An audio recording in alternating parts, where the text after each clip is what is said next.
150, 160. He's gone.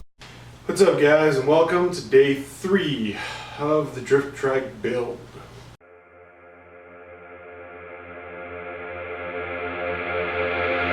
Work it, make it harder, faster, makes us stronger. Work it, make it harder, makes us power. Work it, make it harder, faster, makes us stronger. Work it, make it harder, makes us power. Work it, make it harder, faster, makes us stronger. Work it, make it harder, work it.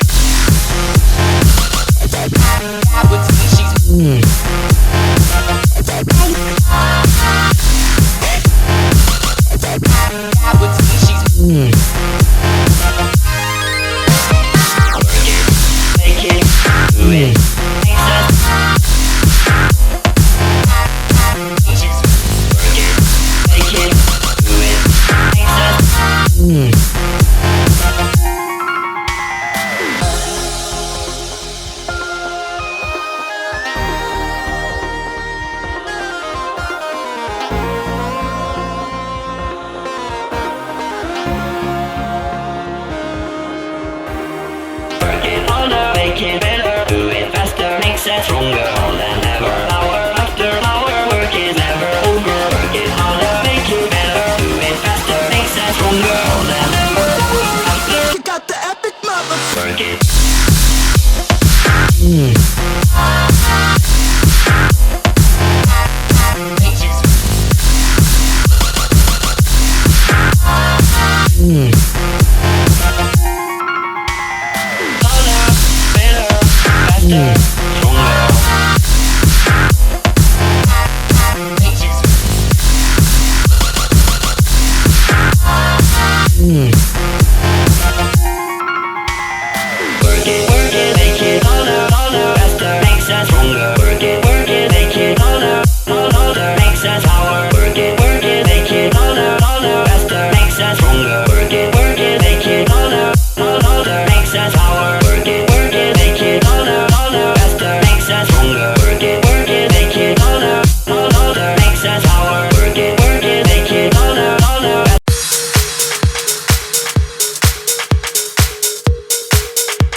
So we've made some triangular gussets on here, and I'm basically just going to plasma cut them out, grind them smooth, and then we're going to weld them on top.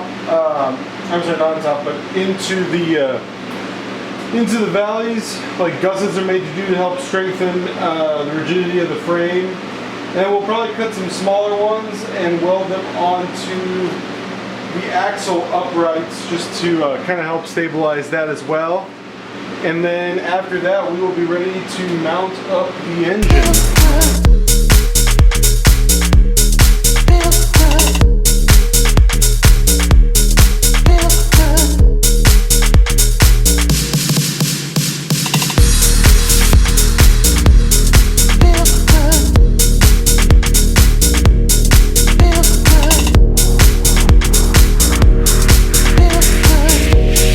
Alright, so now we're getting ready basically for the final assembly of the axle, and what we're going to do is we're actually going to cut down this piece of key stock and slip one piece into each hub and one piece goes inside of here, and then we will button all of this up, and then the axle itself will be done. We can get it bolted into the chassis.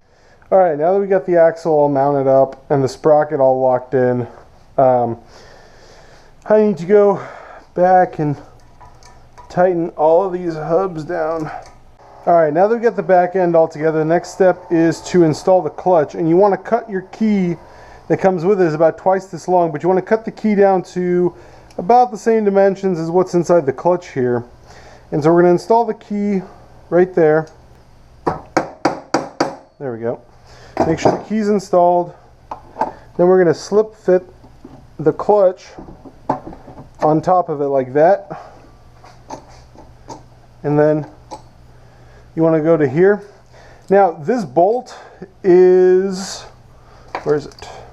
It is a 5/16 by 24 by 3/4 inch. And this is just the washer. And this stuff does not come with the clutch, but it is recommended that you install it to keep the clutch from basically getting away from you. And what you want to do is you want to pull this flush like that. You can do that. And then reach in here from the side and torque. And torque. There we go. And that's going to keep this clutch locked to the key. And as you can see, this freewheels, and as the engine picks up RPM, the clutch engages. And again, we're going to put just you know, a few drops of Loctite on this because this is going into the crank. We don't want it coming loose. Torque it down. Boom. There we go. So now our clutch isn't going anywhere. Next step, we want to mount our motor to our little motor plate, and as you can see, it's got a little extra gap right here. We're going to put this to the back and put the motor like this. And the reason you want to do that is because the clutch sticks off to the side, so the clutch is going to have plenty of space to go drive the chain to the sprocket. So we just want to mount this on here so that we can mock it up, because what's going to happen is this is actually going to sit something like that, because the actual sprocket on the engine is over here, so it can turn the sprocket without any of this being in the way. And then what we're going to do is when we mark it out, we're then going to weld 2 more pieces of square tube right here to help make that really, really rigid. Okay, so we got this bolted in, and these are just loosely on here. As you can see, I set them in the center so that we have the full range of adjustability. So now, where it is we want to put this motor, or where it is that we can put this motor. Now, one of the things you absolutely want to make sure you do is you want to make sure that your sprockets are aligned. What I'm going to do is I'm going to put some blocks under here to get it up off the wheels, and put some blocks under the engine to see if I can't get it to stay in place a little bit better. So now we have this braced up a little better. And double check. Good, that puts the bolt holes in a good position where I can slide them in and out. So the first step is we're going to TIG in our supports, then grind everything smooth again, and then unbolt the engine plate from the engine, and then weld the engine plate on.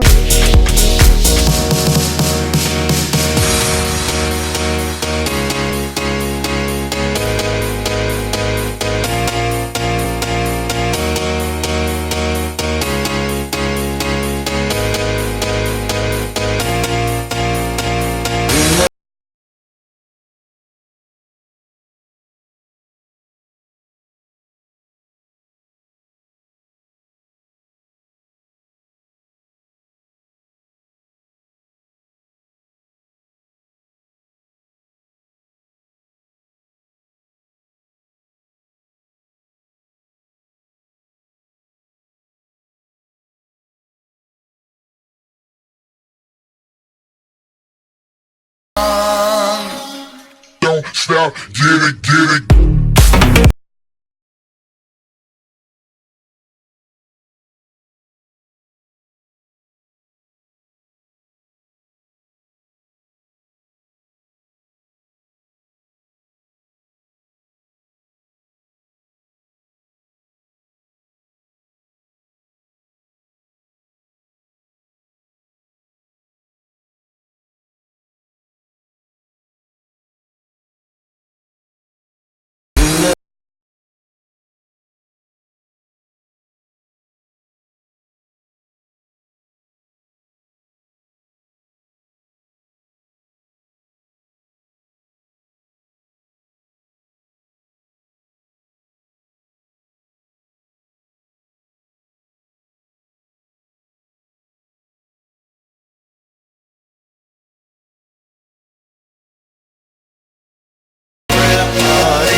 stop, get it, get it.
So there we go. It's all kind of mocked up. And design flaw right here. One of the things I didn't think about was I didn't think about that this angle would be just too much. I was really hoping that this lower parallel would be okay.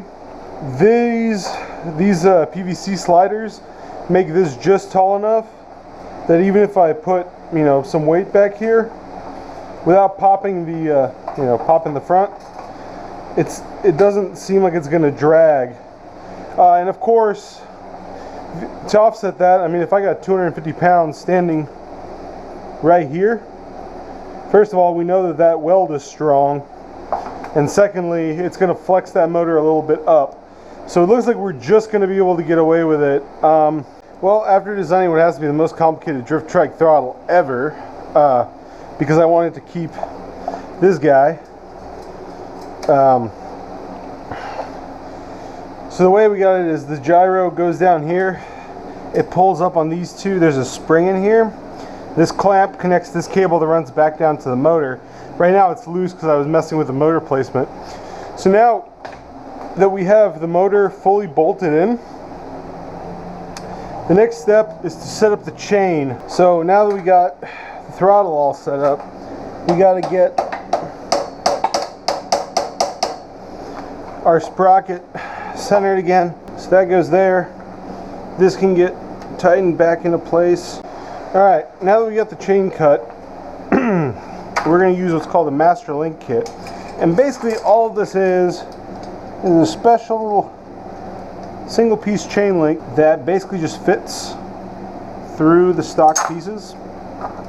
And you can just keep dropping them, that's fine. But basically all you see is this guy right here, like that, and then there's a backing plate, makes it look exactly like a real chain link. And then you have this. Now, this clip, oops, this is what lets you remove the chain master link later, and you want to make sure that you have a pair of pliers to do this, because it's going to fucking kill your fingers. But you want to make sure that the front of the link is facing in the derived direction. Boom, master link done. As you can see, the chain is clearly a little bit loose, which is exactly how I did it. I left like an extra, basically a half a link in there. And so now what we can do is we can unbolt the motor a little bit and basically slide it back until the chain is taut, and that is the reason you have those slider holes. So one thing to keep in mind is you want to make sure your engine is, you straighten it out against the the frame and the axle, because if you don't, you're going to get a lot more chatter out of this. Look at that, she runs. The final piece we got to fabricate is a couple pieces to weld on for this seat mount, and I just got some 1/8 inch plate here. I don't know, it's just laying in the garage. So we're going to cut out a couple of pieces out of this, weld them to the frame, and then this came with bolts somewhere, and we're just going to bolt it on. We're going to fire up our little plasma cutter. On this project alone has paid for itself, and we are going to make one little cut here and one little cut over there.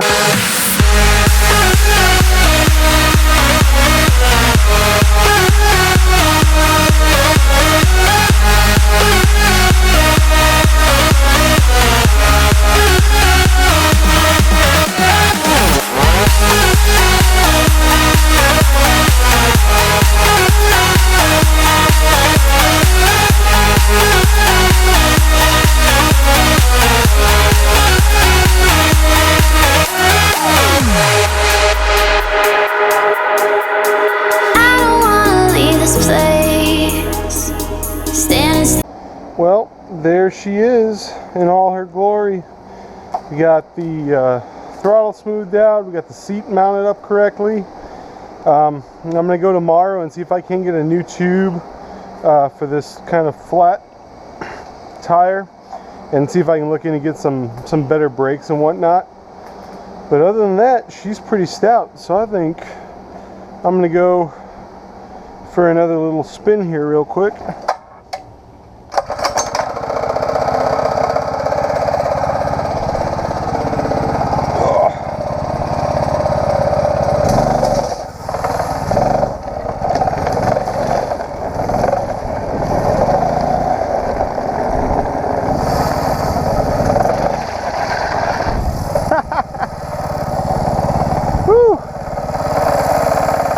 Yeah, I would say the 6.5's got plenty of power all on its own.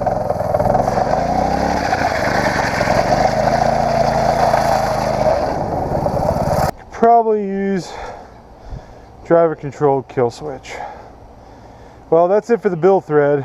I will post a proper unveiling video in a parking lot, and we're gonna have some fucking fun with it. Peace.